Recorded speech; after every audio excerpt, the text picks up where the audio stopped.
یحییٰ بن یعمر ایک راوی ہے، وہ روایت کرتے ہیں، کہتے ہیں کہ اول من قال بالقدر بالبصرہ معبد الجہنی، سب سے پہلے بصرہ میں جس نے تقدیر کا انکار کیا وہ تھے معبد الجہنی۔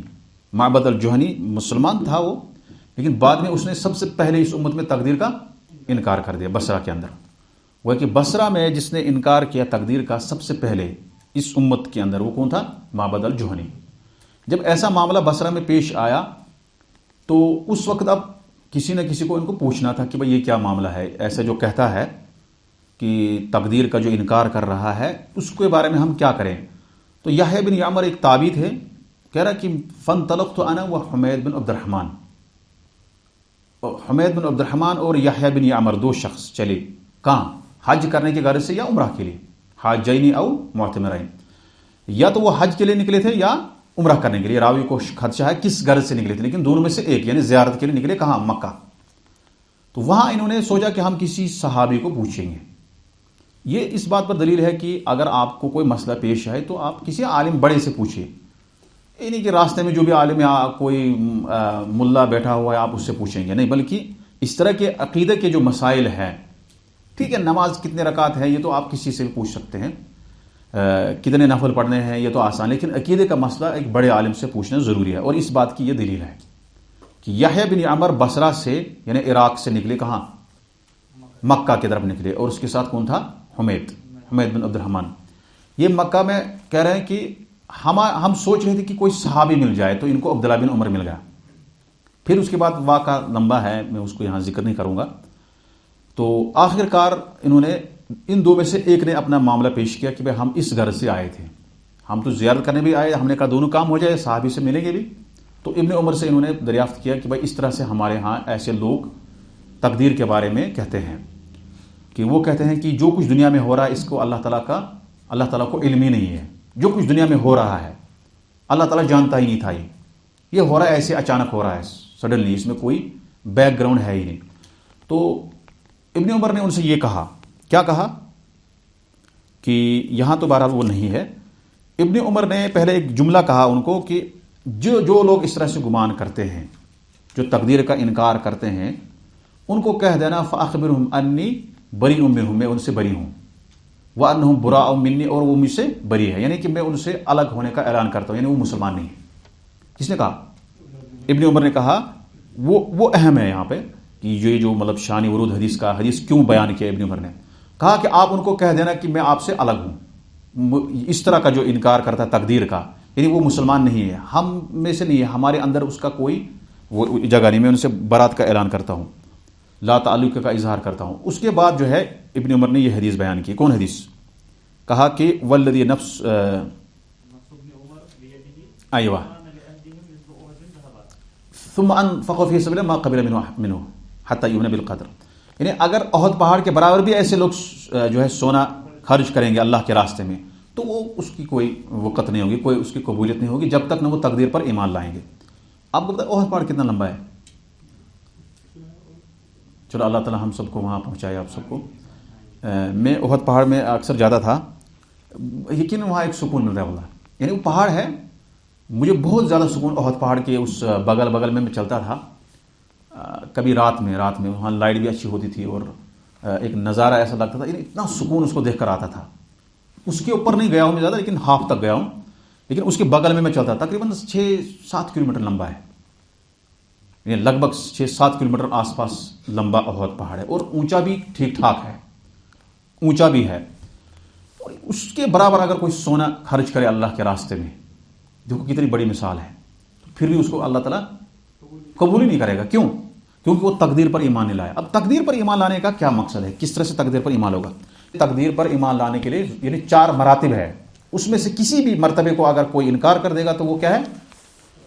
اس سے پہلے میں آپ کو بتاؤں گا کہ، یا پہلے میں لکھوں گا تھوڑا، میں سوچا تھا کہ وہ لکھیں، لیکن کیا نام ہے آپ کا؟ شیخ تو کیا آصف صبح، تقدیر مراتب، میم مراتب القدر، قدر کس کو کہتے ہیں؟ تقدیر۔ دال پر فتح زیادہ بہتر ہے، کیا ہے؟ فتح یعنی زبر، اور کیا کہتے ہیں ساکن بھی پڑھ سکتے ہیں سکون کے ساتھ. اس کے 4 مرتبے. کتنے؟ ایک العلم، دوسرا الکتابہ، بہت دھیان سے اس کو دیکھنا، تیسرا المشیئہ، مشیئت، اور چوتھا ہے الخلق.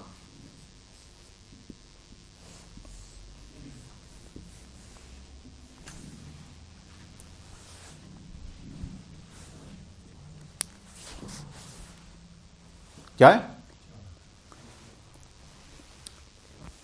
ان چاروں پر بیک وقت ایمان لانا ضروری ہے، تب ہی تقدیر پر ایمان لانا مانا جائے گا. کیا مراد ہے علم سے؟ شاباش. نہیں، علم شاباش. تھوڑا سا احسنت. یہی یعنی جو کچھ بھی کائنات میں ہو رہا ہے، جو کچھ کائنات میں ہو رہا ہے وہ کس سے ہوتا ہے؟ اللہ کے علم سے ہوتا ہے. جو کچھ ہو رہا ہے یہ اللہ تعالیٰ جانتا تھا پہلے ہی. اللہ تعالیٰ پہلے ہی جانتا تھا کہ ہم یہاں پڑھیں گے، یہ اللہ تعالیٰ کو پہلے علم تھا. کوئی یہاں مر گیا، یہ اللہ کو پہلے علم تھا. یہ نہیں کہ اللہ تعالیٰ نہیں جانتا. اللہ تعالیٰ جو کچھ کائنات میں ہو رہا ہے یہ اللہ تعالیٰ پہلے ہی جانتا تھا. یہاں تک سمجھ آئے؟ یہ پہلا مرتبہ. دوسرا مرتبہ ہے جو کچھ اللہ تعالیٰ نے، جو کچھ ہونے والا ہے دنیا کے اندر، وہ اللہ تعالیٰ نے لوح محفوظ میں لکھ دیا. کہاں لکھ دیا؟ کیا ہے لوح محفوظ؟ کہاں ذکر ہے قرآن میں؟ شاباش. ہاں پڑھے آیت. ٹھیک ہے بل ہوا قرآن مجید فی لوح محفوظ. صح، آپ نے صحیح پڑھا، بولو فی لوح محفوظ. تو وہ لوح محفوظ وہی ہے. وہ لوح محفوظ کیا ہے؟ ایک تختی ہے، بہت کتنا ہے بڑے ہم نہیں جانتے، لیکن اس میں سارا لکھا ہوا تقدیر. کون سا تقدیر؟ یعنی اس میں وہ سارے حادثات، ایکسیڈنٹ جو دنیا میں ہوتے ہیں، جو کچھ ہوتا ہے وہ اللہ کو پتا تھا. اللہ نے لکھ دیا. کہاں پہ؟ یہاں پہ لکھ دیا. کہاں پہ؟ لوح محفوظ میں لکھ دیا. کتبہ فی اللوح المحفوظ. اللوح المحفوظ، لوح محفوظ میں سارا لکھ دیا. کتنے ہو گئے؟ 2. جو شخص ان کا انکار کر دے گا، اس کا انکار کر دے گا، وہ کیا ہے؟ کافر ہے. ٹھیک. جو شخص یہ کہے گا کہ نہ اللہ تعالیٰ کو علم تھا کہ دنیا میں کیا ہوگا، نہ اللہ تعالیٰ نے لکھا ہے لوح محفوظ میں، وہ کیا ہے؟ کافر ہے. چاہے وہ اس کا انکار کرے یا اس کا انکار کرے یا دونوں کا انکار کرے، دونوں صورتوں میں کیا ہے؟ کافر ہے، اسلام سے باہر. اور یہ جو حالت ہو رہی ہے، اسی کے بارے میں ابن عمر نے کہا، یہی حدیث میں جو آیا ہے کہ اگر یہ احد پہاڑ کے برابر بھی سونا خرچ کریں گے تو ان کا کچھ نہیں ہوگا. انہی کے اس طرح کے لوگوں کے بارے میں. ابھی رہی بات جو ہے یہ 2 چیزیں، اس کا انکار کرنے والا بدعتی ہے. کیا ہے؟ لیکن خطرے سے خالی وہ بھی نہیں ہے. اب یہاں پر آپ دیکھیں گے، جب کتابیں آپ کہیں پڑھیں گے انشاءاللہ آگے، جو اسلام کے اندر جو سیکٹس ہے ان میں سے 2 ہی ہے. ایک تو یہ ہے اور ایک یہ ہے. یعنی ایک جماعت ہے جو کہتے ہیں، جن کو جو غلات کہتے ہیں، یعنی کہ جو غلو کرتے ہیں کس میں؟ تقدیر کے بارے میں انکار میں غلو کرتے ہیں. وہ کہتے ہیں نہ اللہ کو علم تھا، نہ اللہ نے لوح محفوظ میں لکھا ہے، جو کچھ ہو رہا ہے ایسے ہی ہو رہا ہے، اس کا کوئی بیک گراؤنڈ نہیں ہے. تو یہ کافر ہے. یہ ایک جماعت ایسے، ان کو قدریہ کہتے ہیں. کیا کہتے ہیں؟ قدریہ. ان کو کیا کہتے ہیں؟ القدریہ. القدریہ. اور اسی کا انکار کیا معبد الجہنی نے. سمجھ رہے آپ؟ تھا مسلمان، یہ انکار کر دیا. اب یہاں ان کو کہتے ہیں غلات، یعنی گلو کرنے والے. کیا کرنے والے؟ ان کے اندر کیا ہوا؟ گلو. ہم نے پڑھا نا، انکار کرنے میں اتنا گلو کیا کہ سارا انکار کر وہ نکل گئے. اب ایک شخص تک یہ جو ہے اس طرح کا جو ہے قدریہ، یہ اسلام سے باہر ہے. دوسری قسم جو قدریہ ہے، یہ بھی قدریہ ہی ہے. یہ کیا ہے؟ یہ گروپ اس کو بھی قدریہ کہتے ہیں، لیکن یہ کہتے ہیں کہ اس میں مشیت کا دخل نہیں ہے. مشیت یعنی اللہ تعالیٰ نے نہیں چاہا، یہ بس میں نے چاہا ہو گیا. اس کو مانتے ہیں، کہتے ہیں کہ بھائی جو کچھ ہو رہا ہے اللہ کے علم سے ہو رہا ہے، اللہ تعالیٰ کو جانتا تھا، لکھا ہوا تھا لوح محفوظ میں. لیکن تیسرا اسٹیپ نہیں مانتے. مشیت جو ہے اللہ کی مشیت اس میں داخل نہیں ہے، میں خود کر رہا ہوں، میں کر رہا ہوں، اپنی مرضی سے کر رہا ہوں. اور اللہ تبارک تعالیٰ نے جتنی بھی دنیا کے اندر امور ہے، خیر ہے، شر ہے، ساری چیزیں یہ اللہ نے پیدا نہیں کیا ہے، یہ اللہ نے پیدا نہیں کیا ہے، یہ اللہ کا فعل نہیں ہے، اللہ نے یہ نہیں کیا ہے. تو یہاں یہ دو چیزوں کا انکار کرتے ہیں، اور یہ ہو گئے قدریہ جو بدعتی ہو گئے. کیا ہو گئے؟ بدعتی. یہ خطرے سے خالی نہیں ہے، کیونکہ بعد میں ان کا انجام وہی ہو سکتا ہے جو ان کا ہوا. کس کا؟ جو لوح محفوظ کا انکار کرتے ہیں. یعنی اہل سنت جماعت نے یہ دو مطلب رکھے ہیں کہ یہ اس طرح کے جو لوگ ہیں ان کو ہم کافر نہیں قرار دیں گے. ان کو تو کافر انہوں نے قرار دیا، امام شافعی، مالک وغیرہ سب لوگوں نے ان کو کافر قرار دیا جو اس طرح سے کہتے ہیں. تو دو جماعت ہو گئی، 4 مرتبے ہیں کس کے؟ تقدیر کے. نمبر 1 ہاں سنیں آپ بید کیا مطلب؟ اللہ کو پتا ہے، ٹھیک. دوسرا لوح محفوظ میں اللہ نے لکھ دیا. تیسرا یسن، اللہ تعالیٰ کی یسان، یہ یسان اللہ تعالیٰ تیج یسان. الخلق، شاباش. خلق کو مطلب جو اللہ خلق کیا مانے؟ خلق مطلب کہ مخلوق. ہم کہتے ہیں نا اپنی زبان میں منسا خلق کیا مانے؟ خلق مطلب کہ مخلوق. یہاں پہ وہی الخلق یعنی مخلوق، یعنی جو بھی اللہ تعالیٰ نے جو بھی کچھ دنیا میں ہے وہ اس کا پیدا کرنے والا کون ہے؟ یعنی ساری چیزیں جو ہے مخلوق کس کی؟ اللہ کی ہے. سارا جو کچھ پیدا کیا اللہ تعالیٰ نے وہ اللہ نے کیا، اللہ نے پیدا کیا. تو یہاں 4 چیزیں ہیں. اب 4 چیزوں کو آپ کو کیا کرنا ہے. یہاں ایک چیز میں بھول گیا، مجھے کہنا تھا.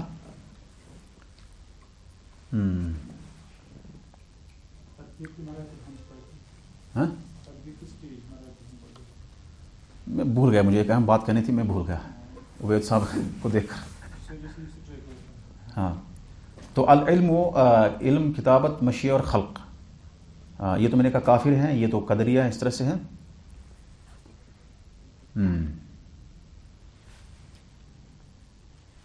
اس حدیث میں آیا تھا یہ 4 چیزیں ہیں. بہرحال یہ ہو گیا، میں بھول گیا کوئی بات، بہرحال اتنے مہم نہیں تھی. یہ 4 چیزیں آپ یاد رکھیں کہ 4 مراتب کا تقدیر کی ہیں، اور چاروں پر بیک وقت جو ہے ماننا ضروری ہے، اور تبھی آپ تقدیر کا جو ہے وہ ماننے والا ہو جائے گا. اور جو تقدیر کا انکار اس میں سے ایک کا کرے گا، علم کا یا کتابہ، تو وہ نکل جائے گا باہر. تو اس طرح سے سوال آ سکتا ہے. بہرحال یہ اہم ہے، اس میں سوال اس طرح کے آئیں گے، تو آپ اس کو تھوڑا سا دھیان دیجئے کہ جو کچھ اللہ تعالیٰ نے دنیا میں. ہاں اب ایک چیز ہے، دیکھو ایک آدمی کا جو تقدیر ہے، یعنی آپ کو جس کو اللہ تعالیٰ نے شقی لکھا ہے کہ یہ شقی بدبخت ہے، جس کو اللہ تعالیٰ نے لکھا یہ نیک بخت ہے، وہ کس بنیاد پر لکھا؟ آپ کو اشکال دور ہو جائے گا جب آپ اس کو اچھی طرح سے غور کریں گے ان چیزوں پر. یعنی اللہ تعالیٰ کو پہلے ہی پتا تھا کہ دنیا میں کیا ہوگا، ٹھیک تھا پتا. اب اسی بنیاد پر اللہ تعالیٰ نے لوح محفوظ میں لکھ دیا. اب اللہ تعالیٰ آپ جبر کر رہے ہیں کسی کو؟ تھوڑا دھیان سے آپ ہیں. اللہ کو پہلے ہی پتا ہے کہ مطلب کون کیا کرے گا، ایک وقت کون بنے گا، بد وقت کون بنے گا، تو اسی حساب سے اس کی تقدیر لکھی. آپ کیسے لگے گا جبر؟ اب کیسے جبر کہاں سے آیا؟ وہاں سے جو جس کے پیچھے مرتبہ ہے اللہ کا اس میں دخل ہے، جو کچھ کرتے ہیں اللہ کی اس سے کرتے ہیں. نہیں، پہلے آپ اس کو آنے سے پہلے آپ یہاں مان لیں کہ جو کچھ اللہ تعالیٰ نے جو کچھ ہونے والا ہے دنیا کے اندر وہ اللہ تعالیٰ نے اللہ تعالیٰ جانتا تھا. مثلا آپ عبدالحمید ہے، آپ کے بارے میں جو کچھ آپ کرنے والے ہیں یہ اللہ تعالیٰ کو پتا ہے دنیا میں بھیجنے سے پہلے. اس سے پہلے میں آپ کو حدیث سناؤں گا. اللہ تبارک تعالیٰ نے نبی صلی اللہ علیہ وسلم میں فرمایا، صحیح حدیث ہے، کتب اللہ مقادر الخلائق قبل ان یخلق السماوات والارض ب50,000 سنہ. کتنے؟ 50,000 سال پہلے، زمین و آسمان پیدا کرنے سے پہلے اللہ تعالیٰ نے لوگوں کی تقدیر کو لکھ دیا. 50,000 سال، ٹھیک. مقادر الخلائق قبل ان یخلق السماوات والارض ب50,000 سنہ. کتنا؟ 50,000 سال. 50,000 سال پہلے ہی اللہ تعالیٰ نے لکھ دیا، گویا کہ جو کچھ آپ کرنے والے ہیں یہ اللہ کو علم ہے. کہاں لکھ دیا اس نے؟ کس کی بنیاد پر؟ علم کی بنیاد پر. یہ اگر آپ کو سمجھ آیا آپ جبر نہیں کہہ سکتے. یہی وجہ ہو گئی کہ جبریہ نے یہ کہا کہ اللہ تعالیٰ بندہ مجبور ہے، جیسے بیمار پڑا ہوا ہے، یہاں کرو، لاش پڑی ہوئی ہے، بس کچھ نہیں ہے، تو انہوں نے اسی لیے کہا وہ جبریہ ہو گئے. ایک فرقہ ہے جو آپ سوچ رہے ہیں نا، وہ ایک فرقہ ہے جو سوچ رہا ہے جبر کیا اللہ نے. کیوں؟ اللہ نے پہلی تقدیر لکھ دیا. کس طرح لکھ دیا بھائی؟ وہ علم کی بنیاد پر کہ آپ کیا کرنے والے، وہی آپ نے لکھ دیا. ہاں، آپ کا رول بتاؤں گا میں ابھی، آپ کا کیا رول ہے. پہلے آپ یہ سمجھ گئے کہ دو چیزیں ہو گئی، ٹھیک ہے. اس لیے ہم نے کہا کہ المشیہ اور خرق میں جو ہے، جو اس طرح اس میں اگر اس کو گڑبڑ ہو گیا، اہل سنت والجماعت نے کہا کہ یہ بدعتی ہے. کیا ہے؟ کافر نہیں ہے، لیکن کم از کم یہ چیزیں پہ مان لیتا ہے نا، یہ چیزیں جو ہر اس کو سمجھ آتی. اب یہاں المشیہ والخلق ہے. اب انسان، اللہ تعالیٰ نے انسان کا سارا لکھ دیا لوح محفوظ میں، جو اللہ تعالیٰ وہ کرنے والا تھا. اب یہاں کیا ہوتا ہے کہ اللہ تعالیٰ نے ایک بندے کو اختیار دیا. کیا دیا؟ دنیا میں بھیجا. اب جو اللہ کی مشیت ہے داخل کرنے میں، لیکن بندے کو بھی اختیار دیا. کیسے؟ انا ہدیناہ السبیل اما شاکر، ہم نے اختیار دیا آپ کو، آپ اچھا برا پہچان سکتے ہیں.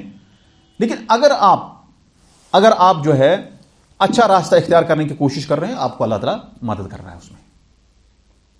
اور اگر آپ برا کام کرنا چاہتے ہیں، اللہ تعالیٰ وہ چاہتا ہی نہیں ہے. اللہ تعالیٰ نہ مدد کرتا اس میں آپ کو. اللہ تعالیٰ آپ کو برے کام میں مدد نہیں کر رہا ہے، ہاں، وہ اس میں آپ کو شیطان مدد کر رہا ہے.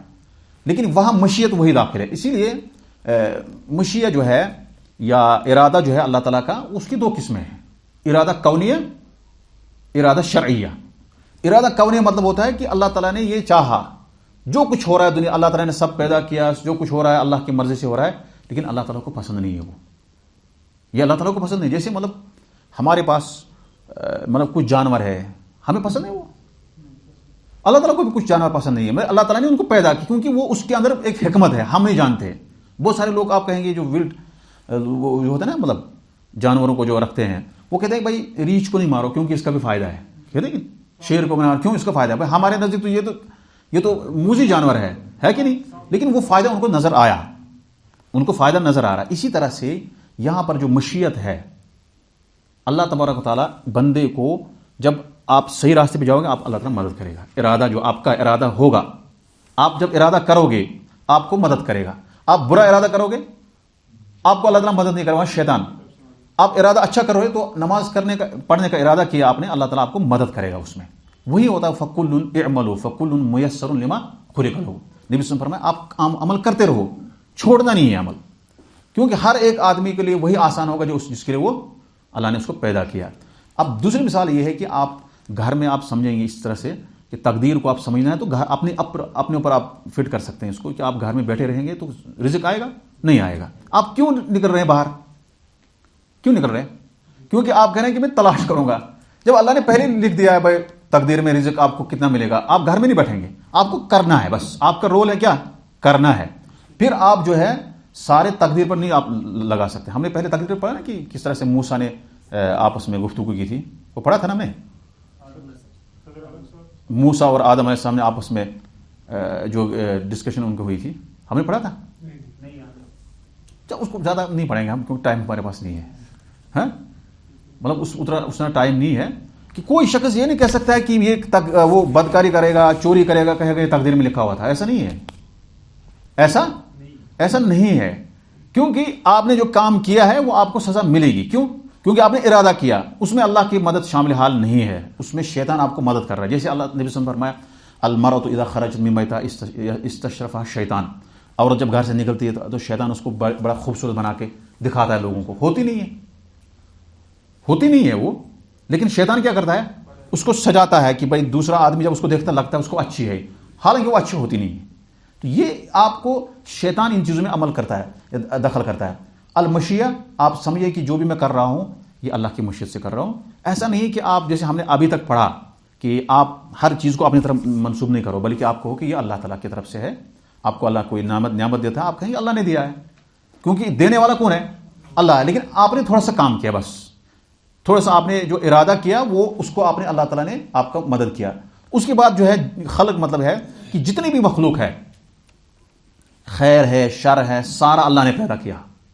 سارا اس کو پیدا کرنے والا کون ہے؟ مطلب جیسے شر کس کے اندر ہے؟ جو کیا کہتے ہیں موذی جانور ہے ان کے اندر شر ہے، اس کو بھی پیدا کرنے والا اللہ ہی ہے. لیکن اللہ تعالیٰ یہ چاہتا نہیں ہے. کس کو؟ شر کو اللہ تعالیٰ نہیں چاہتا بلکہ خیر کو چاہتا ہے. اسی لیے یہاں پر معتزلہ نے کہا، معتزلہ ایک فرقہ ہے، انہوں نے کہا اللہ تعالیٰ نے شر پیدا نہیں کیا. اس وجہ سے بہت سارے خرافات جمع ہو گئے. اس لیے میں اس بحث میں نہیں پڑھوں گا. آپ صرف اتنا یاد رکھیں کہ جو کچھ ہو رہا ہے دنیا میں اللہ تعالیٰ کو پتہ تھا، اور اسی بنیاد پر اللہ تعالیٰ نے لوح محفوظ میں ہر ایک شخص کی تقدیر لکھ دی. کیونکہ کل ایسے لوگ آ سکتے تھے، اللہ تعالیٰ ایسے ہی لوگوں کو فیصلہ کر دے کہ یہ جماعت جنت میں جائے گی، وہ جماعت جہنم میں جائے گی، ایسے کر لے. لیکن یہ دلیل کہ ان کا نام اعمال اپنے پاس ہی رہے گا اور وہ جو فیصلہ کچھ نہیں کر سکتے. الیوم نختم علی، وہ ان کو مہر لگے گی، وہ بات ہی نہیں کر سکتے. ان کا نام اعمال خود بتائے گا کیا ہے. جیسے آپ کہیں جاتے ہیں نا، ایسے دکھاتے ہیں، بات کوئی نہیں کرتا، ایسے دکھاتا چلو یہاں سے جاؤ. تو ایسے ہی ہوگا قیامت کے دن. قیامت کے دن کوئی نہیں بولے گا. تو یہ اس وجہ سے اللہ تعالیٰ نے دنیا کے اندر بندوں کو بھیجا ہے تاکہ وہ کل اعتراض نہ کریں. اور کوئی نہیں کرے گا، کوئی نہیں کرے گا. کوئی کہہ سکتا ہے یہاں بولتا ہے، وہاں کوئی نہیں کر سکتا ہے کیونکہ اس میں مہر لگی. تو یہاں وہ دو چیزیں جو ہے اللہ تعالیٰ نے تقدیر لوح محفوظ میں لکھ دیا. جو کچھ ہوگا بندے کے لیے، بندے کے حوالے سے، یا دنیا میں جو حادثات ہوں گے وہ بھی لوح محفوظ میں لکھے ہوئے ہیں. اس کے بعد جو ہے المشیع والخلق، یہ بھی ایمان رکھنا ہے کہ اللہ تعالیٰ جو کچھ ہم کرتے ہیں اس میں اللہ کی مشیت کا دخل ہے. جو خیر ہم کرتے ہیں اور جو ہم شر کرتے ہیں اس میں اللہ کی مشیت کا دخل نہیں ہے. اللہ تعالیٰ نے اس کو چاہا ہے، یہ مطلب اللہ تعالیٰ نے پیدا کیا، لیکن اللہ تعالیٰ نے پسند نہیں ہے وہ اللہ کو. اللہ تعالیٰ کو چوری پسند ہے نہیں ہے، لیکن چوری کرنے والا جو ہے چوری کر لیتا ہے. تو چوری اللہ کو پسند نہیں ہے، لیکن چوری جو ہے وہ چوری کرنے والا بھی اللہ نے پیدا کیا، جو چوری چیز ہے وہ بھی اللہ نے پیدا کیا. لہٰذا لیکن چوری پسند اللہ کو نہیں ہے. اور یہ بھی یاد رکھنا آپ کو کہ اللہ تعالیٰ جو کچھ کرتا ہے وہ کس سے کرتا ہے. یعنی جب آپ ان ساری چیزوں کو مانیں گے، مشیت اور خلق کو، تو جو اللہ تعالیٰ کرتا ہے دنیا کے اندر وہ کیا کرتا ہے؟ حکمت پر مبنی ہوتا ہے. کسی کو غریب رکھتا ہے، کسی کو امیر بناتا ہے، کسی کو خوبصورت بناتا ہے، کسی کو بدصورت بناتا ہے. اس کی حکمت ہے اس آدمی کے لیے. کس کے؟ اللہ تعالیٰ چاہے گا سب کو خوبصورت بنائے گا، کیا پرابلم ہے؟ اللہ تعالیٰ چاہے گا سب کو جو ہے ہدایت دے گا، پرابلم ہے نہیں. لیکن اللہ تعالیٰ نے یہ رکھے ہیں یہاں پہ ایک ایسی چیز، اسباب رکھے ہیں کہ بھائی جو آپ ایسا کرو گے وہی ملے گا، ایسا نہیں کر سکتے ہیں. تو اللہ تبارک تعالیٰ نے کسی کو اگر خوبصورت بنایا اس کی وجہ ہے، وہ اس میں حکمت ہے. کسی کو بدصورت بنایا اس میں حکمت ہے. کسی کو مالدار بنایا حکمت ہے. کسی کو فقیر بنایا اس میں حکمت ہے. کیا حکمت ہے؟ کیسے حکمت ہے؟ نہیں، کیا حکمت ہے؟ نہیں، میں آپ کو بتا رہا ہوں کہ اللہ تبارک تعالیٰ نے کسی کو مالدار بنایا، اس میں حکمت ہے. کیا حکمت ہے؟ اللہ نے کسی کو فقیر بنایا، اس میں حکمت ہے. کیا حکمت ہے؟ نہیں، یہ نہیں. اللہ تعالیٰ نے کسی کو مالدار بنایا، وہ اس کے لیے مناسب تھا. یعنی کسی کو مالدار بنایا اس میں حکمت ہے کہ یہ آدمی لائن پر رہے گا، اس کے لیے مال سوٹ کرے گا. اللہ نے کسی کو فقیر بنایا، اس کو پتا تھا کہ یہ مال سے گمراہ ہو جائے گا. یہ صحیح ہے؟ یہ کیا نام ہے آپ کا؟ مومن صاحب ہنس رہے ہیں. میں نے کہا اللہ نے کسی کو فقیر بنایا، اس کے لیے حکمت ہے. کیوں؟ کیونکہ وہ گمراہ ہو سکتا ہے مال سے. تو مال نہ دیا اس کو. آدمی کو پتا ہے کہ مجھے مال ملے، وہ کتنا چاہتا ہے مال، لیکن اللہ اس کو دیتا نہیں. کیوں؟ اس کے اندر حکمت ہے اس آدمی کے لیے. یہ آدمی 20 سال کی عمر میں مر گیا، اس میں حکمت ہے. پہلے نہیں مرا، تقدیر میں تھا، اس کو 20 سال مر گیا. جیسے خضر کے پاس آیا وہ آدمی، خضر علیہ السلام نے ایک آدمی کو مار دیا. کس کو؟ لڑکا تھا، چھوٹا غلام، بالغ ہوا نہیں تھا، مار دیا. کیوں؟ فخشینا ان یرہقما طغیانا وکفرا. کیوں مارا اس کو؟ بھائی یہ تو چھوٹا بچہ تھا. موسیٰ علیہ السلام نے کہا آپ نے کیوں مارا اس کو؟ اقتلت نفسا زکیۃ بغیر نفس. آپ نے تو ایک پاک روح کو مار دیا بغیر کسی. یہ تو موسیٰ علیہ السلام نے کہا. موسیٰ پیغمبر تھے اور موسیٰ اولو العزم پیغمبر میں ہے، خضر سے افضل ہے.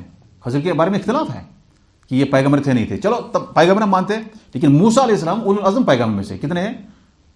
نوح، شاباش، موسیٰ، نو، ابراہیم، موسیٰ اور عیسیٰ اور محمد صلی اللہ علیہ وسلم. تم موسیٰ علیہ السلام اولو العزم پیغمبر ہونے کے باوجود بھی انہوں نے جو کیا تو صحیح کہا کہ بھائی کیوں مار رہے بھائی اس کو؟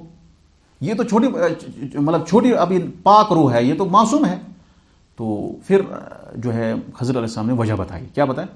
فخشینا ان یرہقما طغیانا وکفرا. ہم کو خدشہ تھا کہ بڑا ہوگا تو یہ ماں باپ کا نافرمان ہو جائے گا، ایک تو خود بھی ہلاکت میں پڑ جائے گا اور ان کو بھی. یہ حکمت ہے. کیا ہے؟ اس میں حکمت ہے، اس کو وہی اسی وقت مر گیا. ہم کہیں گے بھائی یہ چھوٹا تھا مر گیا، یہ تو ہمیں سمجھ نہیں آئے گا. تو یہاں سے آپ کو تقدیر کے ایک مثال سے سمجھ آ سکتا ہے کہ یہ حکمت کیا ہوتی ہے. کیونکہ ان دو المشیہ والخلق کی وجہ سے بہت سارے لوگوں نے اللہ تعالیٰ کے افعال کا بھی انکار کر دیا. کہہ رہا یہ اللہ نہیں کرتا ہے، وہ کہہ رہے اس میں اللہ کا مشیت کا دخل ہے ہی نہیں، میں جو کر رہا ہوں خود ہی کر رہا ہوں. اور بہت سارے لوگوں نے کہا کہ اللہ تعالیٰ حکمت سے کوئی کام نہیں کر رہا ہے، حکمت اس میں نہیں ہے، بس ایسے ہو رہا ہے دنیا کے اندر. تو یہی فساد یہاں سے برپا ہوا. بہرحال خلاصہ کلام یہ ہے کہ اتنا آپ یاد رکھیں کہ تقدیر کے 4 مراتب ہیں، وہ آپ یاد رکھیں. زیادہ آپ اس میں مطلب وہ نہیں کریں. ٹھیک ہے. تو ایمان کے ارکان کتنے ہیں شاباش؟ کیا فرض پک بول شاباش پک والے ایمان کت ارکان شاباش؟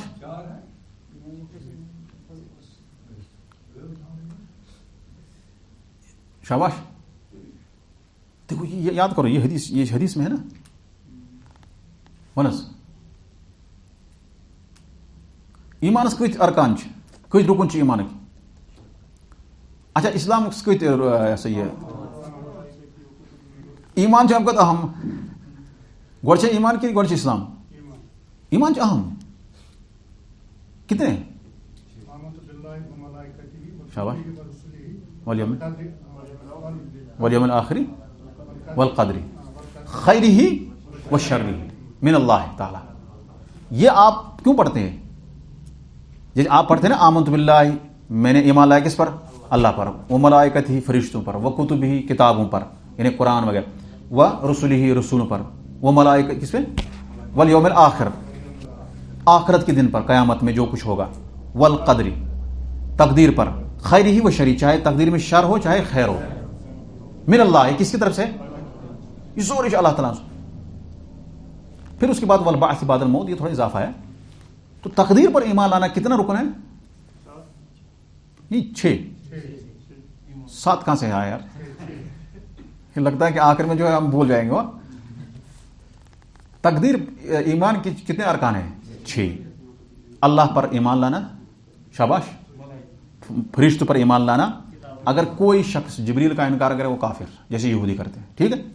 اور کتابوں پر، قرآن پر، تورات، زبور، انجیل، صحف سارے پر ایمان لانا، اگر انکار کرے گا تو کافر. ٹھیک. پیغمبر پر، سارے پیغمبر اللہ کی طرف سے تھے، تفصیلی ایمان ہمیں نبی صلی اللہ علیہ وسلم پر لانا ہے. کسی پیغمبر کا انکار کیا باہر گیا. ٹھیک. آخرت پر، آخرت میں جو کچھ ہو رہا ہے اس پر ایمان لانا ہے، جو کچھ ہوگا، صراط پولیس صراط ہوگا، حساب کتاب ہوگا، لوگ کھڑے ہوں گے، ننگے ہوں گے وغیرہ وغیرہ، سارا آپ کو ایمان لانا ہے، سارا ایمان لانا ہے. ٹھیک ہے. تقدیر پر ایمان لانا، اور تقدیر پر ایمان لانا جب آپ یہ 4 مراتب اس کے اندر ہوں گے. اگر تقدیر کا انکار کیا تو کافر. 5 پر ایمان لائے، 1 کا انکار کیا کافر. سارے ایک وقت ہونا ضروری ہے. اس کے بعد آپ نماز پڑھیے، اس کے بعد زکوٰۃ دیجیے، اس کے بعد روزہ رکھیے، نہیں تو اس کا کوئی فائدہ نہیں ہے. یہی وجہ ہے ابن عمر نے کہا والذی نفس ابن عمر بیدہ لو کان لأحدہم مثل احد، کتاب میں ہے، ذهبا، اگر ان کے پاس احد پہاڑ کے برابر سونا ہوتا پھر اس کو اللہ کے راستے میں خرچ کرتے، ما قبلہ اللہ منہ حتی یؤمن بالقدر، اللہ تعالیٰ تب تک اس کو قبول ہی نہیں کرے جب تک نہ وہ تقدیر پر ایمان لائے گا. تو یہاں بہت ساری چیزیں ہیں اس واقعہ میں. یہ حدیث جبریل میں ہے. کون یہ حدیث کیا ہے؟ اس کو کہتے ہیں حدیث جبریل. بہت لمبی حدیث ہے. یہ آپ صلی اللہ علیہ وسلم کے آخری ایام میں جبریل آپ کے پاس آئے، آخری وقت تھا، اس کے بعد نبی صلی اللہ علیہ وسلم انتقال ہو گئے، کچھ کم ہی وقت رہے، تو جبریل نے سوال کیا تاکہ امت کو ایک مختصر اسلام کا تعارف دے. اتنا آپ کو یاد ہونا چاہیے کہ کیا کرنا ہے. تو آپ نے سب سے پہلے پوچھا، کچھ روایت میں پہلے اسلام کے بارے میں پوچھا، کچھ میں آیا ایمان کے بارے میں. بہرحال پہلے مان لیتے ہیں ہم ایمان کے بارے میں پوچھا تو آپ نے کہا کہ الایمان باللہ و ملائکتہ، اس طرح سے. پھر اسلام کے بارے میں پوچھا تو آپ نے فرمایا ایمان کے 5 ارکان ہیں. پھر آپ نے جبریل نے ہی پوچھا کس کے بارے میں؟ احسان کے بارے میں. تو احسان کے بارے میں نبی صلی اللہ علیہ وسلم فرمایا ان تعبد اللہ کانک تراہ فإن لم تکن تراہ فإنہ یراک، کہ آپ اللہ کی اس طرح سے بات کریں گے جیسے کہ آپ خود اس کو دیکھ رہے ہو. کس کو؟ اللہ کو. اگر اتنا بھی زیادہ آپ کو یقین اتنا نہیں ہے تو آپ یہ سمجھو کہ وہ آپ کو دیکھ رہا ہے. پھر اس کے بعد قیامت کی نشانی کے بارے میں، قیامت کے بارے میں تو کہا قیامت ہی جانتا ہوں، پھر قیامت کی نشانی کے بارے میں. تو یہ حدیث جو ہے اس میں ایمان کا ایک مختصر جواب ہے. یعنی آپ سے اگر پوچھا اسلام کہت ونا کس کو کہتے ہیں اسلام؟ آپ یہ جواب دیں گے کس کو؟ یہ اسلام حدیث جبریل میں سارا اسلام کا جواب ہے. کس کو کہتے ہیں اسلام؟ کیا ہوتا ہے مسلمان؟ آپ کہیں گے مسلمان وہ ہوتا ہے جو اللہ پر ایمان لاتا ہے، فرشتوں پر. مسلمان وہ ہوتا ہے جو نماز پڑھتا ہے، روزہ رکھتا ہے، زکوٰۃ دیتا ہے، حج کرتا ہے، یہ اس طرح سے کرتا ہے. اور مسلمان وہ ہوتا ہے جو اس طرح اس کے اندر یہ ساری عبادتیں اللہ کے لیے کرتا ہے، کسی کے لیے نہیں کرتا ہے. نماز پڑھتا ہے، دلی ایمان جو ہے، ارکان ایمان کا تعلق کس سے ہے؟ دل سے ہے. اس میں کوئی کسی دل عمل سے، دل سے ہے. یہ سارے دل سے تعلق رکھتے ہیں. ارکان ایمان کا تعلق کیا ہے؟ دل سے ہے. اور ارکان اسلام کا تعلق کیا ہے؟ ظاہر سے. دل اور ظاہر سارا کس کے لیے ہونا چاہیے؟ اللہ کے لیے ہونا چاہیے. ظاہری بھی آپ عمل کریں، چاہے کوئی بھی عمل ہو، ظاہراً اور باطناً وہ اللہ کے لیے ہونے چاہیے. تو یہاں تقدیر کا جو مسئلہ ہے، اس کے اندر بہت سارے فوائد حدیث کے اندر ہے کہ انسان کو اہل علم سے سوال کرنا چاہے، ایسے عام گمراہ عالموں سے نہیں، ان کے پاس نہیں جانا چاہے، ان سے سوال نہیں کرنا چاہیے، خاص کر عقیدے کے بارے میں. تو یہاں اس چیز کا ذکر ہے. تو ایک چیز آخری مسئلہ جو ہے اس میں تقدیر کے ایمان پر یہ ہے کہ ان اول ما خلق اللہ تعالی القلم. سب سے پہلے اللہ تعالیٰ نے کس کو پیدا کیا؟ قلم کو پیدا کیا. اس میں کچھ لوگ کہتے ہیں سب سے پہلے اللہ نے پیدا کیا عرش. حدیث میں آیا ہے، جیسے میں نے حدیث آپ کے پاس پڑھا، کتب اللہ مقادر الخلائق قبل ان يخلق السماوات والارض ب50,000 سنہ. اللہ تعالیٰ نے مطلب لوگوں کے تقدیر کو لکھا 50 سال پہلے، زمین آسمان پیدا کرنے سے پہلے ہی، یعنی بعد میں زمین آسمان پیدا ہوا. وَكَانَ عَرْشُهُ عَلَى الْمَاءِ، وَكَانَ عَرْشُهُ عَلَى الْمَاءِ. تو آپ کا عرش کس میں تھا؟ پانی پر تھا. کچھ لوگ کہتے ہیں کہ سب سے پہلے عرش، اس حدیث سے کہتے ہیں کہ سب سے پہلے کون سی چیز پیدا کی گئی؟ عرش.